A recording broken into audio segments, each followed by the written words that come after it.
사랑하는 영락교회 지체들에게 주 안에서 평화 인사를 전합니다. 오늘은 2025년 3월 12일 수요일입니다. 오늘의 묵상 본문은 마태복음 12장 1절로 8절까지의 말씀입니다. 오늘 본문 말씀 12장 1절부터의 말씀은 이렇게 시작합니다. 그때 예수께서 안식일에 밀밥 사이로 가실새 제자들이 시장하여 이삭을 잘라 먹더니, 그때라고 하면은 이제 파송에서 돌아온 제자들과 함께 말씀을 가르치는 그 사역이 이제 시작되는 그때죠. 근데 그때 예수께서 제자들과 함께 다니고 있는데 안식일에 밀밥 사이로 가실새 제자들이 시장하여 이삭을 잘라 먹으니, 안식일에 밀 이삭을 자른 이야기죠. 우리 너무나 익숙한 복음서의 말씀입니다.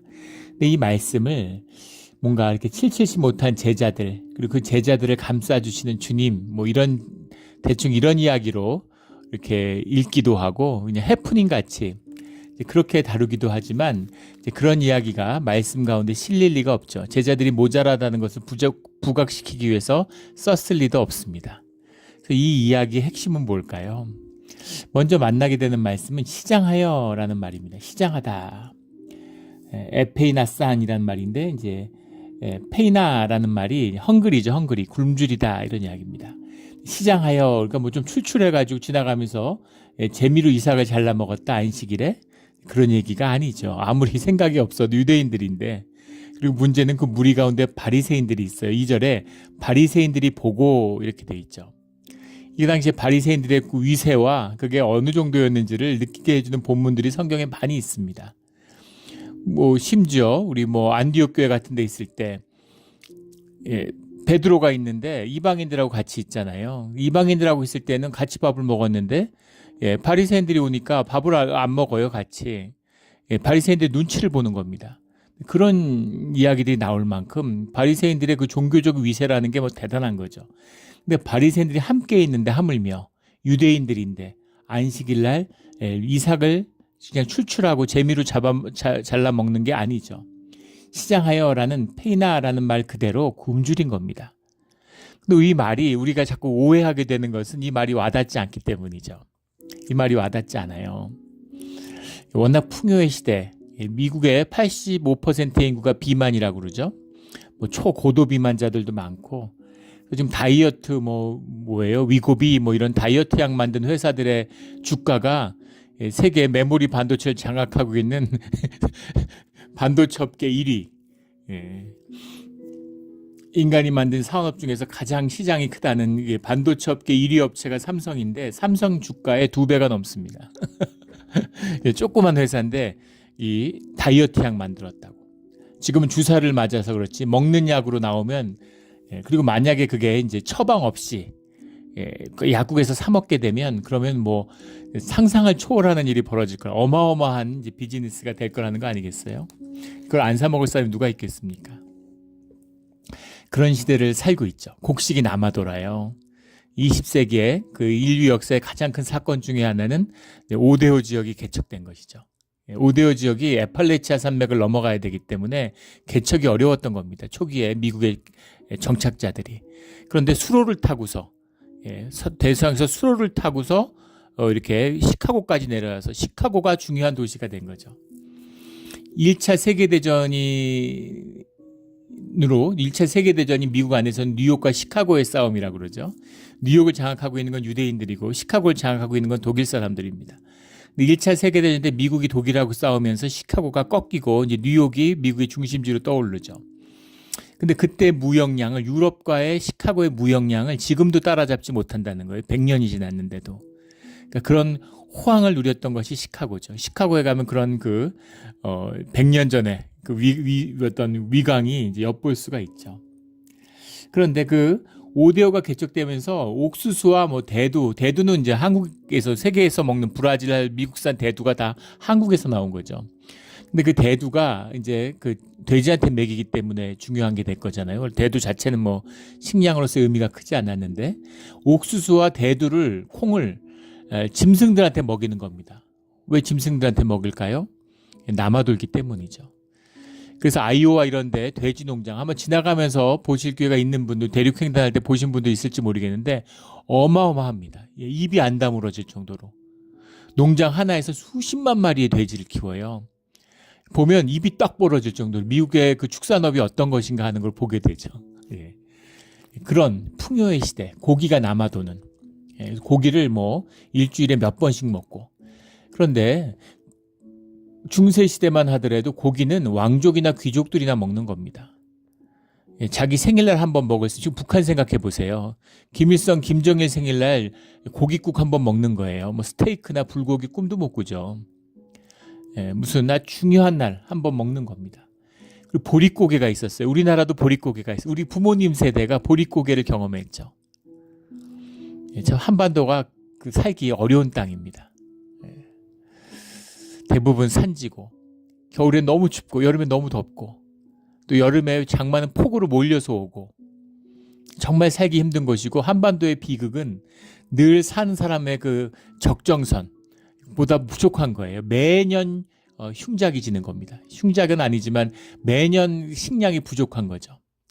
지금도 한국에 이렇게 기계화되고 에너지가 보급되고 무슨 하우스들을 뭐 그린하우스 이런 걸로 쭉 농사를 지고 이래도 식량 자급률이 20%밖에 되지 않아요. 근데 조선시대에도 7, 80%밖에 안 되는 겁니다. 그러니까 매년 굶주리는 거죠. 그래서 밥 먹은 게 거의 떨어지면 막 고구마 이런 걸로 배추 이런 거 먹으면서 버티다가 고사리 뭐 온갖 거 다 먹는 거 아니에요. 고사리가 독성이 있죠. 그래서 고사리가 못 먹게 금지된 나라들이 많아요. 미국에서도 고사리를 못 먹었죠. 근데 고사리를 가져다가 다 이렇게 무쳐 먹잖아요. 삶잖아요. 그 삶으면 독성이 죽는 거죠. 그래가지고 그 시애틀 고사리 이런 거 유명해진 거 아니에요. 한국 사람들이 와서 다 뜯어 먹으니까. 먹을 수 있는 모든 걸 다 뜯어 먹는 거죠. 그래도 봄이 되면 보릿고개라고 그러잖아요. 쌀이 떨어져서 굶주리고 굶어 죽는 사람들이 나오는 거예요. 해마다 굶어 죽는 사람이 나오는 겁니다. 그래서 봉급을 받는 게 아니라 종들이 그냥 밥 먹고 사는 게 그게 이제 큰 생존의 걸림돌이었던 그런 시대인데 대부분의 나라가 다 그랬다는 것이죠. 예수님이 살았던 팔레스타인은 말할 것도 없습니다. 그래서 시장 하다는 게 좀 출출하네. 속도 출출한데 뭐 좀 먹어야지. 무슨 야식 먹는 그런 느낌이 아니라 정말로 굶주리고 먹을 게 없었다는 겁니다. 또 하나 볼 것은 주님께서 오병이어의 기적의 능력이 있는데 4,000명, 5,000명을 먹이고 12광주리가 남는 게 나오는데 그 기적을 매일 행하고 늘 먹고 마시는 게 넘쳐나는 그런 여정이 아니었다는 것을 알 수가 있죠. 그럼 그런 능력이 있는데 왜 그걸 주시지 않을까요? 주님이 병을 고치러 오신 게 아닌 것처럼 떡을 먹이러 오신 게 아니라는 겁니다. 떡을 먹일 수도 있죠. 불쌍히 여겨서 필요할 때 먹일 수도 있습니다. 병을 고칠 수도 있죠. 나병 환자를 고칠 수도 있고 장님을 눈뜨게 할 수도 있고 안진뱅을 일으킬 수도 있죠. 그런데 안진뱅이 일으키려고 오신 게 아니죠. 주님이 고친 사람이 인류 중에 몇이나 되겠어요. 그 시대 짧은 3년의 공생의 기간에 주님이 누구신가라는 것을 선포하기 위한 그리고 주님의 긍휼과 자비를 보여주시기 위한 것이지 주님의 사역의 목적이 주님은 말씀을 선포하고 십자가의 사역을 감당하기 위해서 오신 것이죠. 그것이 온 인류를 구원하는 주님의 길을 여는 것입니다. 그것 때문에 오늘 본문의 말씀이 중요한 말씀인 거예요. 근데 제자들은 주님과 함께하고 있는데 굶주리고 있는 것이죠. 그래서 배고파서 먹어요. 인도에 그런 이야기가 있다고 그러죠. 배고파서 훔쳐먹는 자들은 자기 것을 먹은 것이다. 이런 이야기가 있습니다. 기가 막힌 이야기죠. 배고파서 먹는 것은 죄가 되지 않는다는 거예요. 굶주려가지고. 심지어 제가 어렸을 때도 제가 봉천동에서 자랐습니다. 서울의 변두리고개 하늘 아래 첫 동네. 지금은 인헌동으로 이름을 바꿨던데 봉천동 이름이 너무 좋은데 그게 이제 달동네 이미지가 강하니까 아마 그게 부끄러워서 그랬는지 자꾸 그걸 바꾸려고 그러더니만은 봉천동 좋은 이름을 두고서 인헌동으로 이름을 바꿨어요. 학교 이름도 다 바뀌고.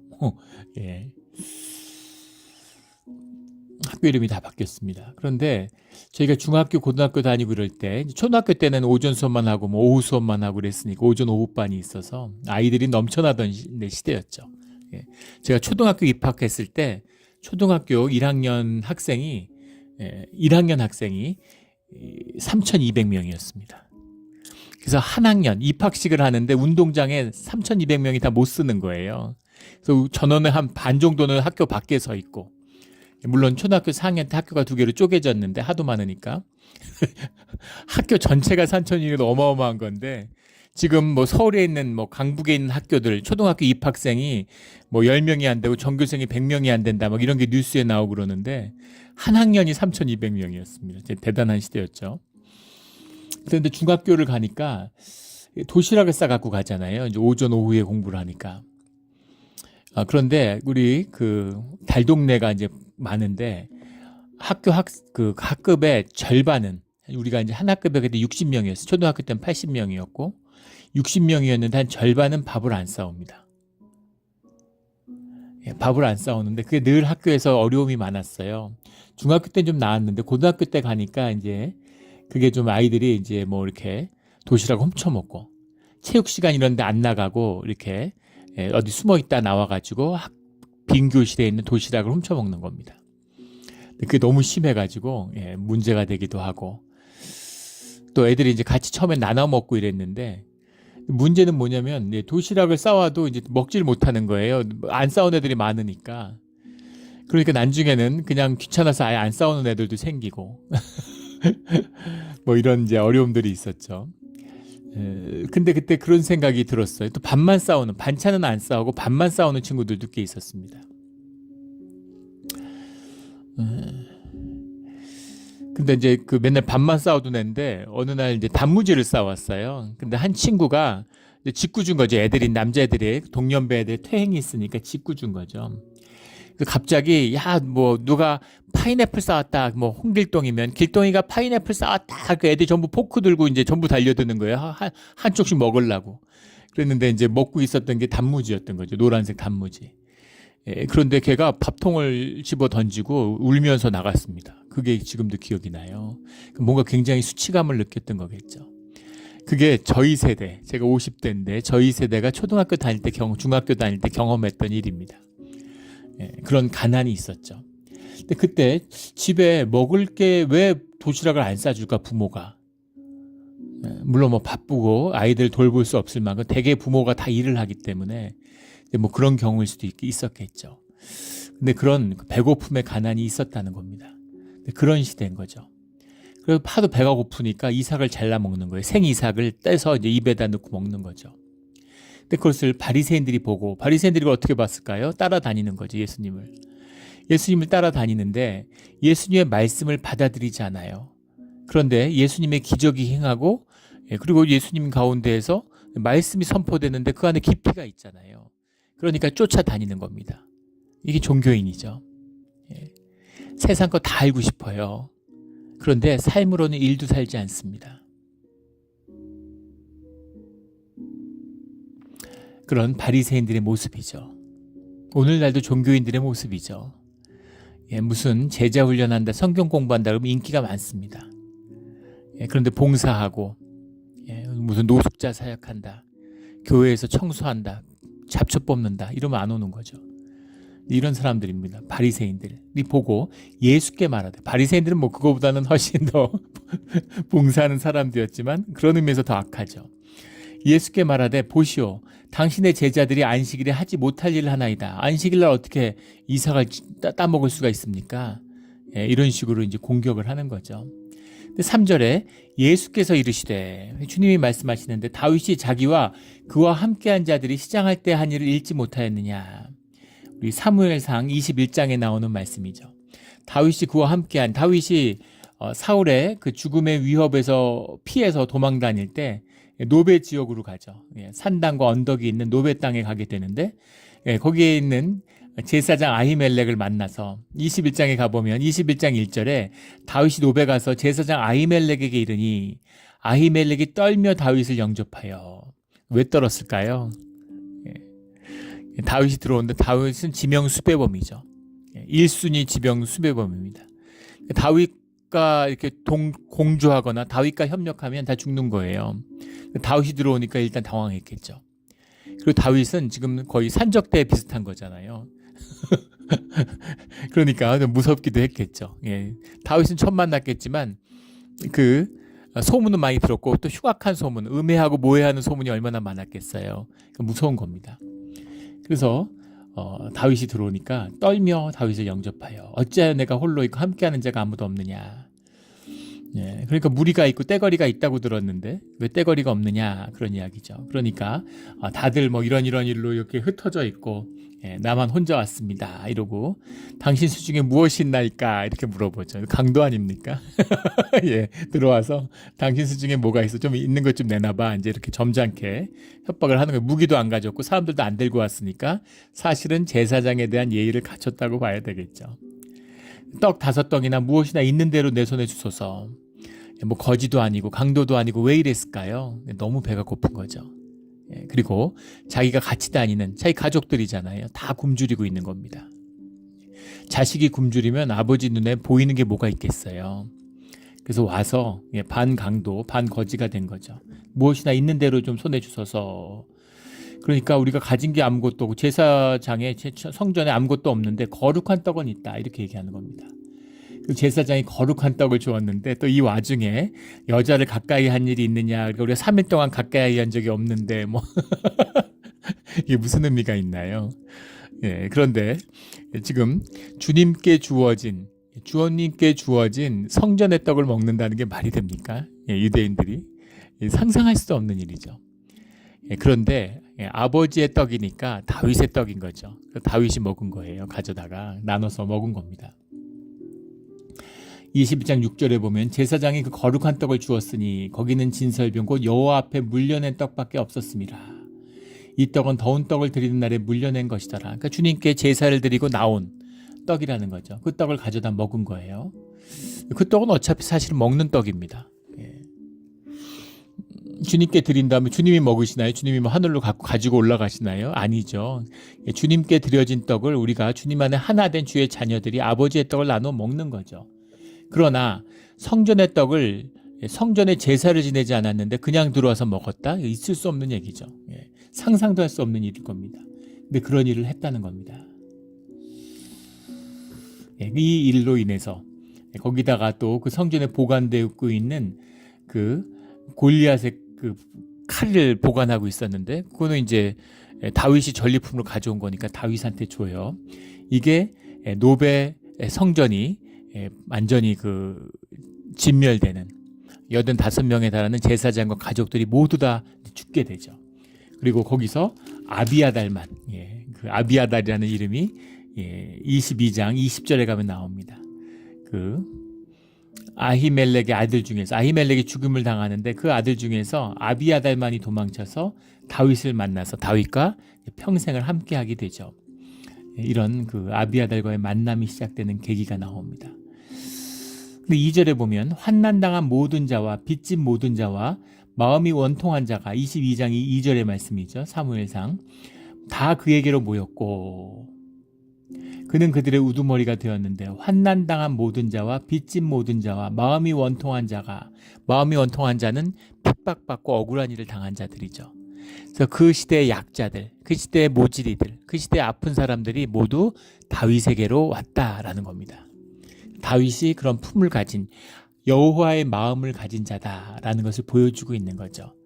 다윗의 모임 가운데서는 다윗이 뭘 가져와도 같이 나가서 약탈을 했던 안 했던 똑같이 나누어 가져요. 똑같이 나누어 먹는 겁니다. 교회의 원형적인 모습이죠. 하늘 가족이 된 거예요.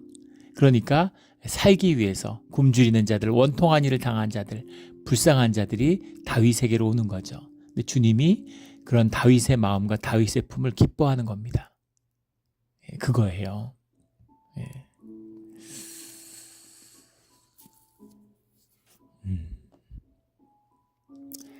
그걸 알지 못하느냐 이런 얘기죠. 야, 제사장들이 그 다윗이 성전에 드려진 떡을 먹었어. 다윗의 무리가.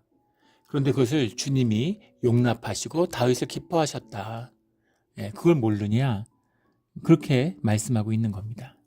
너희가 율법에서 읽지 못하였느냐. 바리새인들이 당황했겠죠. 예수님은 목수 출신입니다. 목수였기 때문에 목수는 한 곳에 살 수가 없죠. 일을 따라다닙니다. 그래서 대부분은 고향에서 살지 못하고 이 팔레스타인 지역을 떠돌면서 공사가 있는 지역을 아버지 따라다니면서 목수 일을 했겠죠. 목수 일을 했기 때문에 아마 그리그를 이해했을 겁니다. 말을 잘했는지는 알 수 없지만 알아들었을 거예요. 왜냐하면 그 당시에 주요 공사장들, 왜냐하면 팔레스타인을 비롯해서 모든 이 소아시아 전체가 그리스 영역 안에 있었고, 그 당시에 건축을 하는, 또 그리스가 건축적으로도 발전했지만 지식이나 그런 건설 감독이나 이런 사람들은 다 그릭을 사용했을 겁니다. 그리스 사람이었을 수도 있고, 그렇기 때문에 목수였다면 그리스어를 알았겠죠. 예수님의 또 중요한 특징은 히브리어를 했다는 겁니다. 주님이 성전에 들어가서 이사야서를 펼쳐서 읽어주시죠. 근데 그 사람들한테 굉장히 충격을 줍니다. 왜냐하면 무슨 제사장 그룹이나 이런 사람들이 아닌 다음에는 그 시대에 히브리어를 할 줄 아는 유대인은 거의 없었다는 거죠. 그 사도 바울이 늘 이야기하는, 내가 히브리 사람 중에 히브리 사람이다 라는 말은 내가 히브리 말을 할 줄 알아, 이런 이야기죠. 히브리 말을 할 줄 아는 사람들이 거의 랍비나 하는 거지 거의 없었어요. 우리 중세 신부가 아니면, 가톨릭 신부가 아니면 라틴어를 할 줄 모르는 겁니다. 아무도 성경책을 못 읽어요. 신부만 읽는 거예요. 그래서 주일날 미사에 딱 사람들이 오면은 말씀을 선포할 때 성경책을 펼쳐놓고 라틴어로 읽어주는 겁니다. 누가 알아들어요? 아무도 못 알아듣지만 알아들을 필요도 없어. 너희들은 그냥 이런 말씀이 있는 것만 알면 돼, 이런 거죠. 거기서 종교개혁이 일어나게 되는 거죠. 위클리프 이런 사람들이 그걸 영어로 번역하고 도고로 번역하고, 지금 영어가 세계를 지배하는 언어가 됐지만 14세기 위클리프 운동을 하던, 영어로 성경을 번역해서 읽던 자들은 전부 다 죽었습니다. 박해를 받아서. 어떻게 성스러운 말씀을 영어 같은 그런 그 천박하고 더러운 언어로 번역을 할 수가 있냐. 이거는 어떤 신성을 모독한 것으로 받아들여졌던 거죠.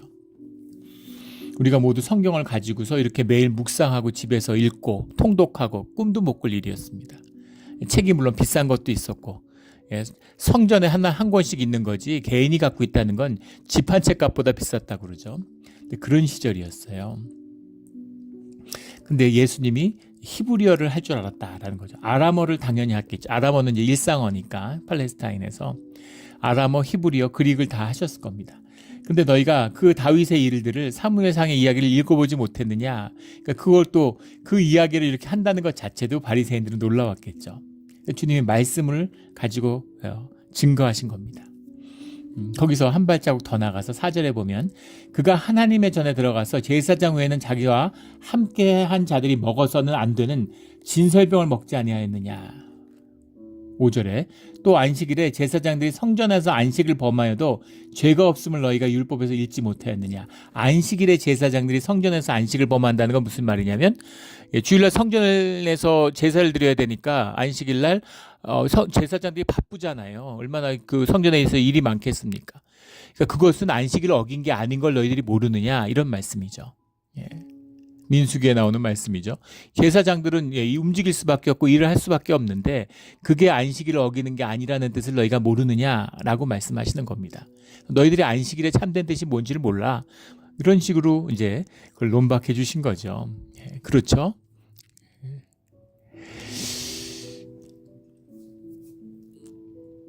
이게 이제 신앙의 모습이고 실제입니다. 신앙이 주님과 함께하는. 주님이 우리한테 안식일을 어겼다고 뭐라 그러시겠어요? 제가 처음에 우리 10년 전에 영락교회 왔을 때도 우리 1부 예배, 2부 예배들인데 1부 예배 없애야 된다고 얘기하는 사람들이 너무 많았습니다. 그게 몇 년 동안 그것 때문에 아주 계속 그걸 없애라고 난리예요. 1부 예배를 없애는데 1부에 오는 사람들 그렇게 못마땅해 하는 분들이 계셨어요. 근데 1부에 오시는 분들이 1부 예배 드리고 일하러 가는데 그게 못마땅하다고. 그건 명분이죠. 진짜 그거의 이유였겠습니까? 그래서 또 뭐 1부 때 오는데 밥을 안 해주려고 그러고, 2부 밥하는 분들이 1부는 얼마 안 되니까 밥 2부 한 거 같이 나눠 먹으면 되잖아요. 근데 1부 오는 사람들이 1부 따로 해 먹으라고 그러고, 뭐 하여간 그 인색함이 뭐 말도 못했죠. 그게 뭐 그분들이 나쁜 사람들이라서 그런 게 아니라 이제 그 성령의 임재가 없기 때문에 그런 거죠. 그러면 우리 안에 있는 악이 올라옵니다. 주님이 함께 하시지 않는데 사람들이 모여 있으면 집단악이 일어나요. 그래서 끝이 안 좋게 돼 있습니다. 그런데 내가 무슨 내 의로 주의를 지키고 있는 거예요? 그게 아니잖아요. 내가 온전히 주의를 드릴 수 있는 그런 안식의 때를 주님이 허락하셨다면 감사함과 기쁨과 은혜로 받아야죠. 그리고 그러지 못한 형제가 있다면 안타까움으로 기도하고 또 주님께 그런 안식과 여유를 달라고 그렇게 간구해야죠. 그런 아픔을, 그게 아픔이라면, 진짜 아픔이라면 우리가 공동체고 가족이니까 내 아픔으로 받아야 되겠죠. 내 아들이 쉬지 못하고 계속 일한다 그러면 얼마나 안타깝겠어요. 내가 도와주고 그 일을 힘이 좀 보탬이 되고 일하고 있으면 도시락에도 싸서 갖다 주고 싶은 게 가족된 마음이지. 어떻게 일을 하냐 이러고 예배를 안 드리고 이런 식으로. 그럴 수는 없는 거죠. 어떻게 그런 야박함과 그런 인색함과 그런 잔인함이 있을 수 있겠습니까? 그거는 주님이 주시는 마음이 아니에요. 그건 신앙의 마음일 수가 없는 겁니다. 안식일의 참된 뜻이 뭐냐? 주님의 질서를 따라 사는 거잖아요. 주님을 존중하는 뜻에 있는 거. 주님과 함께하는 기쁨을 누리는 그 감사와 은혜에 있는 거잖아요. 근데 지금 메시아가 함께 와서 주님과 함께하고 있는데 성전의 주인인, 안식일의 주인인 주님이 함께 있는데 그걸 보지 못하는 거죠. 뭐가 중요한지를 구분 못하는 겁니다.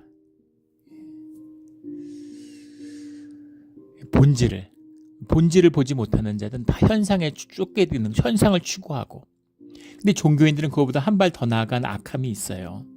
왜 이런 질서와 의의를 강조할까요? 그 의의가 자기의 파워가 되기 때문입니다.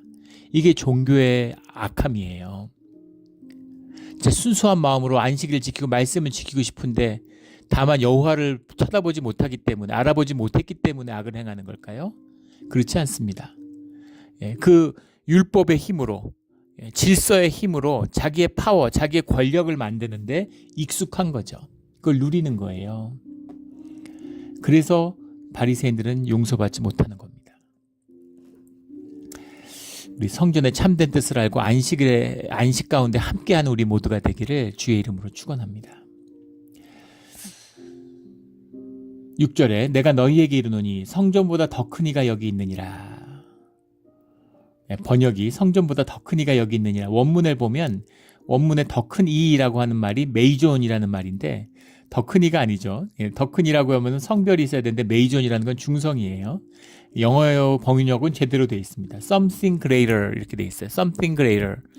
더 큰 것이 있다. 성전보다 더 큰 게 있어 라는 거죠. 내가 성전보다 더 큰 사람이야.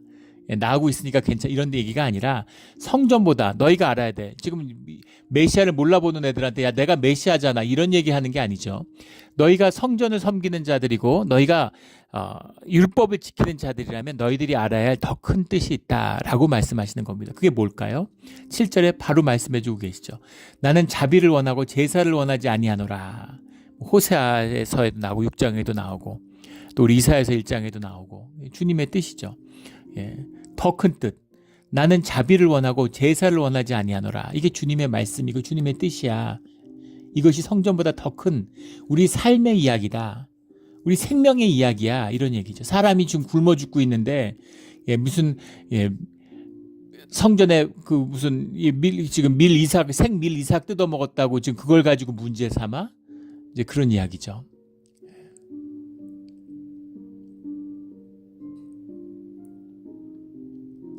성전에는 진설병을 먹어도 주님이 그걸 문제 삼지 않으셨잖아. 그런 이야기예요. 자비를 가져야지. 너희는 왜 그러니 도대체 그런 거죠.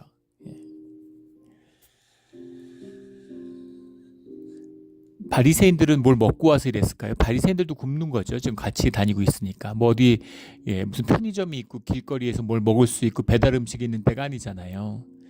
근데 바리새인들은 굶는데 밥을 못 먹어요. 바리새인이니까. 그런데 예수님의 제자들은 그걸 밀 이삭을 뜯어서 먹는 겁니다. 그러니까 자기들은 얼마나 먹고 싶겠어요. 근데 자기들은 못 먹는데 먹으니까 열받는 거죠. 나는 주일날 일을 안 하는데 왜 주일날 일을 해? 왜 그게 그렇게 걸림돌이 되고 화가 날까요? 나도 주일에 일해서 돈 벌고 싶은데 나는 참잖아. 너는 왜 못 참어? 그렇게 되는 거죠. 예. 그게 진실에 가까울 겁니다. 그게 인간의 악한 모습이죠. 근데 그 악함을 뭐라 그러는 게 아니라 거짓을 뭐라 그러시는 거예요. 주님, 나도 이삭 뜯어 먹고 싶습니다. 그럼 주님 뭐라 그러시겠어요? 뜯어 먹어. 예. 성전에 진설병밖에 없는데, 진설병, 따뜻한 진설병, 그거 뜯어 먹어. 그렇게 말씀해 주시는 거예요. 그걸 뭐라 그러시는 게 아니에요. 근데 막 먹고 싶은데 참고, 먹고 싶은데 참은 것도 귀한 것이죠. 근데 그걸 먹은 사람들을 막 손가락질하고 막 그러지 마라, 이런 말씀인 겁니다. 그럴 거면 너도 먹어, 이런 말씀인 거죠. 7절에 나는 자비를 원하고 제사를 원하지 아니하는 큰 뜻을 너희가 알았더라면 무지한 자를 정죄하지 아니하였으리라. 무지한 자라고 말씀하십니다. 유지한 자를 정죄하는 것도 나쁜 건데 무지한 자다, 이렇게 주님이 말씀하시죠. 이건 죄가 아니야.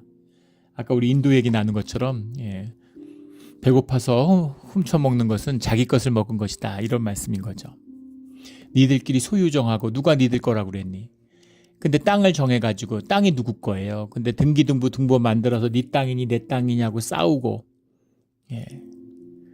한국도 이제 점점 법치 국가가 돼가니까 굉장히 선진 국가가 되고 좋은 것처럼 얘기하는데, 그때 무슨 우연히 신문에 한 꼭지를 봤는데 뉴스에 무슨 용인인가의 아파트를 한 2,000가구인가 지었는데 거기에 주변에 땅 주인이 있는데 뭐 복잡한 건 모르겠지만 진입로가 있는데 그거를 참 알아보지도 않고 집을 지은 공무원들도 참 대단하죠. 근데 땅에다가 집을 짓고 보니까 그게 맹지인 거예요. 근데 그 집주인도 사악하죠. 아마 그 땅에 뒤에 아파트가 지어지면 임야에 규제들을 정부가 다 풀었을 거 아니에요. 그러니까 자기 땅값이 얼마나 오르겠어요. 근데 이제 아무 말 않고 있다가 아파트가 다 지어지고 길을 내려고 그러니까 길을 못 내게 막는 거죠. 알박기라고 그러죠. 그리고 그거를 이제 정부가 그럼 사라, 그리고 팔아라 이러니까 값을 뭐 수백 배를 부르는 거죠. 그래가지고 결국은 그걸 못 사니까 돈이 그렇게 너무 많이 요구를 하니까 그것도 뭐 뺏겠어요. 뭐 그걸 어떻게 하겠어요. 그러니까 거기서 안전히 산을 돌아가지고 딴 쪽으로 길을 내느라고 시간이 몇 년이 걸리고, 집 지어놓고 몇 년이 됐는데 그 멀쩡하게 잘 지어놓은 아파트 몇천 가구를 못 쓰고 있대요.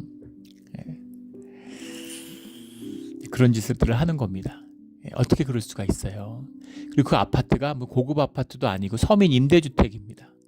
힘든 사람들, 그걸 바라보면서 그 동네 어려운 사람들, 기다리는 사람들이 2,000가구가 있다는 거 아니에요. 근데 어떻게 돈을 수백 배를 요구하면서 자기도 그 땅이 있고 그러는데 어차피 그거 내줘도 나머지 땅도 더 올라서 부자 될 텐데, 정말 극악스러운 탐욕이죠. 인간들이 하는 짓을 하는 겁니다. 사람들이 굶어 죽고 있는데 음식을 갖다 버려요. 미국에서 어마어마한 농업 보조금을 줍니다. 농사를 못 짓게 하기 위해서. 농사를 다지면 이게 식량이 남아도는 거예요. 캘리포니아만 농사져도 미국이 다 먹고 산다는 거 아니에요.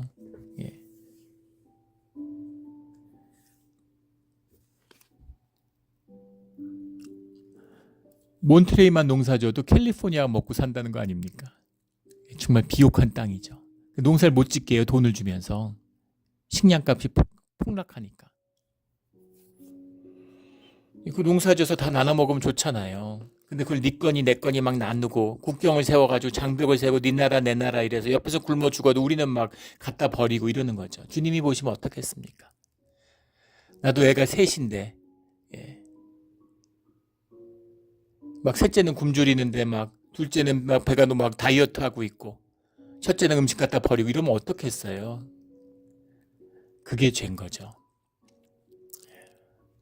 무지한 자를 정죄하지 아니하였느니라, 이렇게 말씀하시는 겁니다. 가슴 아픈 이야기죠. 8절에 인자는 안식일에 주인이라 하시니라. 마지막에 아주 멋진, 당연하겠지만 너무 멋진 말씀을 선포하십니다. 인자는 안식일의 주인이라. 인자라고 하는 것이 후이오스 토우 안트로포스, 말 그대로 사람의 아들입니다. 인자라고 썼는데 사람의 아들, 사람과 같으니. 그 예수님이 이 바리새인들이 참지 못하고 돌로 예수님을 치려고 했던 이유는 예수님이 자꾸 인자란 말을 쓰기 때문인 거죠. 하나님의 아들이기 때문이 아니라 사람의 아들이라서 죽었다. 이렇게 이야기하죠. 하나님의 아들이라는 건 그 시절에 문제가 돼. 여호수아라는 말. 여호수아가 이제 영어의 조슈아잖아요. 여호수아가 하나님의 아들입니다. 예수가 하나님의 아들이잖아요. 이름이. 하나님의 아들이라는 것은 흔한 이름이었다 그러죠. 예수라는 것. 예수아라고 하는 말이 아주 흔한 이름이었다는 겁니다. 지금도 이제 그 팔레스타인 유적에 발굴해 보면 예수아라는 이름이 종종 나온다고 그러죠. 하나님의 뜻을 행하는 자가 하나님의 아들이다. 이게 유대적인 이제 정서인 거죠. 하나님의 아들은 문제가 안 되는데 사람과 같은 이가 온다. 메시아는 사람과 같은 이로 하나님이 오시는데 사람과 같은 모습으로 온다. 근데 하나님 내가 인자다라고 얘기하니까 내가 메시아다 이런 얘기죠. 내가 여호와다 이런 얘기예요. 그러니까 견딜 수가 없는 거죠. 그런 계시적인 뜻도 들어있지만 인자는 말 그대로 사람의 아들, 하나님의 형상을 의미하는 것입니다. 하나님의 형상, 하나님 다움을 가지고 있는데 그것이 사람으로 하나님이 사람을 지으셨잖아요. 하나님의 형상에 따라서 사람 안에 하나님의 형상이 있어요. 그 하나님의 형상을 가진 자, 사람의 모습, 타락하기 전에 죄성에 물들기 전에 하나님의 형상에 따라 만든 인간의 모습, 그것이 후이오스토우 안트로포스라고 하는 인자의 참된 의미죠. 그럼 인자의 참된 의미는 무언가? 성경에 주님이 창조의 뜻을 밝히는 창세기에서 분명히 말씀해주고 계시죠. 1장 28절에 보면은 땅을 차지하고 다스려라, 다스림입니다. 인간의 인자의 본질은 뭐냐면 다스림이에요. 다스림. 사람의 하나님의 자녀는 다스림의 권세가 있죠. 다스림이 나타나야 돼요. 권위가 있어요. 권위를 가지고 있기 때문에 파워를 가지고 있는 겁니다. 그래서 다스림의 권세가 나타나요. 땅을 다스리고 몸을 다스리고 병을 다스리고 이런 다스림이 나타나야 되는 겁니다. 두 번째는 하나됨이죠. 하나됨 2장 25절에 나온 벌거벗었으나 부끄럽지 아니하더라. 벌거벗었는데 왜 부끄럽지 않아요? 하나 됐기 때문인 거죠. 내가 내 몸 보고서 짜오하다가 내가 벌거벗었냐고 내가 부끄럽고 그런가요? 그렇지 않죠. 근데 같이 있는데 부끄럽지 않아. 가족탕 막 이런 거 있잖아요. 서로 모든 것이 용납되고 서로 모든 것을 받아주기 때문에 부끄러움과 수치가 없어요. 교회가 주님 안에서 하나 되고 하늘 가족이 되면 내 허물과 연약함이 서로 위로의 대상이 되고 서로 그 아픔이 하나 되는, 아픔이 있고 아픔을 통해서 진실에 하나 되는 거죠. 막 좋은 옷 입고 와가지고 센 척하고 이러면 100년 다녀도 아무 의미 없습니다. 하나 되지 못해요. 진실될 때, 서로 삶 가운데 용납될 때, 그때 하나 되는 거죠. 그게 벌거벗었으나 부끄럽지 않더라라고 하는 이 인자의 비밀입니다. 또 다른 인자의 비밀이 있죠. 그건 뭘까요? 뼈 중에 뼈, 살 중에 살이라는 주님의 말씀 가운데 나오는 겁니다. 이 아담이 그 고백을 하잖아요. 아담이 인자잖아요. 제2의 아담 예수님이시죠. 그 하나님이 만든 하나님의 형상으로서의 아담의 고백, 뼈 중에 뼈, 살 중에 살. 내가 아닌데 나보다 더 귀해요. 내가 아닌데 나보다 더 소중해. 이게 무슨 말일까 상상이 안 되지만 우리 자녀들 보면 이해할 수 있죠. 내가 희생해도 자녀가 잘 되면 더 기쁘고, 자녀가 장님으로 살아야 된다면 내 눈 빼주죠. 그게 100배 더 내가 행복하고 좋기 때문입니다. 내가 아닌데 나보다 더 귀하고 소중하고 나를 희생해서도 나보다 더 잘 됐으면 좋겠고, 그게 사랑이잖아요. 그게 사랑입니다. 이게 인자의 비밀, 하나님의 비밀이죠. 인간에게 나타난 하나님의 비밀이에요. 인자가 안식일의 주인이다.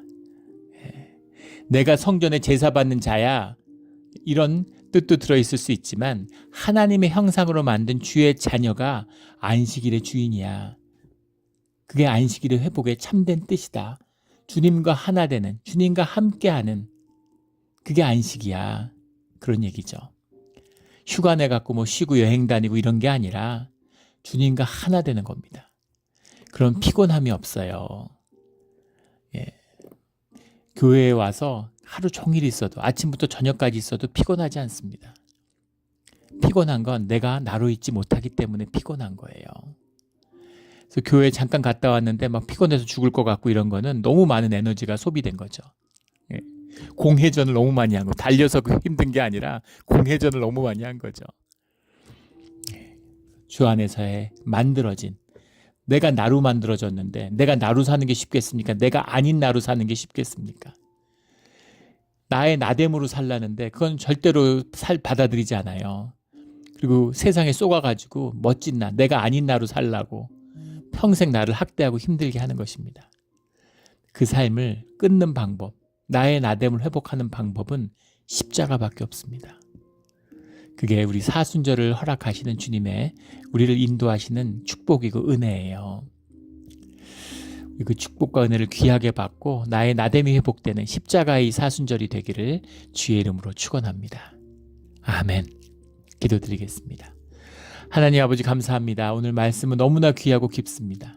이 말씀을 우리가 다 받을 수 없지만은 주님 주시는 이 자유함만으로도 우리가 얼마나 기쁜지 모릅니다. 주님, 주님의 자녀되는 인자의 비밀이 우리 가운데 풀어지고 누려지게 하여 주시옵소서. 감사합니다. 감사하며 예수 그리스도 이름으로 기도드렸습니다. 아멘.